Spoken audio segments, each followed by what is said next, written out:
It was hot and humid once again today with highs well into the 90s. We'll do it again tomorrow while we keep an eye on our next best shot for strong and possibly severe storms, especially late tomorrow afternoon into tomorrow night. Before we break down where we go from here, back on where we've been throughout the day, hasn't looked bad at all, really. Passing cloud cover, sure, but we kept things dry from Indigo Sky Casino and Resort outside of Seneca, Missouri.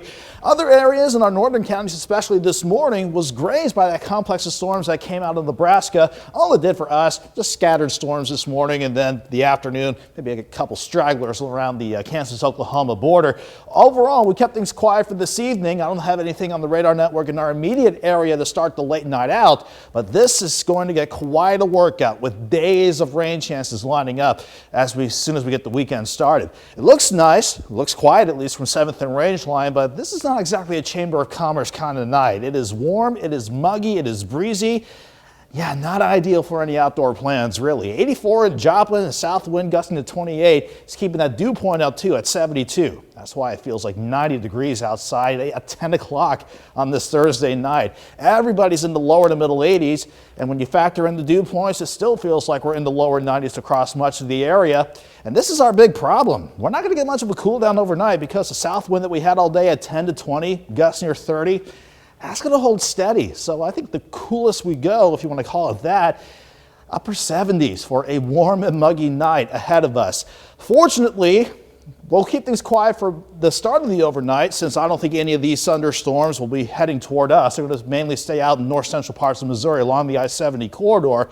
But I am watching this complex of storms out in western Kansas. Doesn't look really impressive now, but in some form or fashion, that could try to graze us with some scattered storms in the morning. I don't think they'll be severe if they can survive the journey along our warm front and stationary front parked on top of us. But this front to the north, that is going to be quite the rainmaker with days of rain chances as that will park right on top of us going into next week, along with the upper level setup. This upper ridge will try to keep us hot and humid for one more day before it breaks down.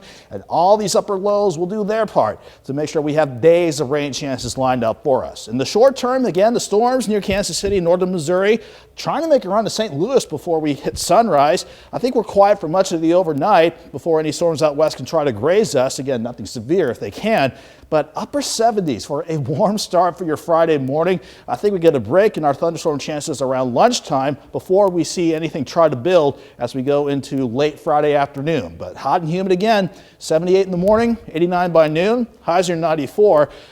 All these storms by 3 or 4 o'clock, they will be ahead of our next approaching front from the north, and you can see how they want to really intensify and try to head toward the south and east as we go throughout Friday evening. So we need to keep an eye on those storms because they will have a low severe threat with wind, hail, and rain being the biggest threats.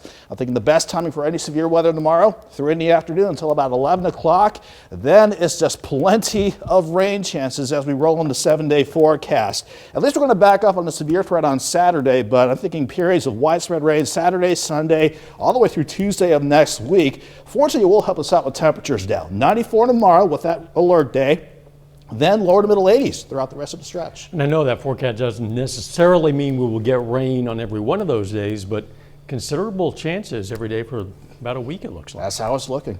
Thanks, Nick.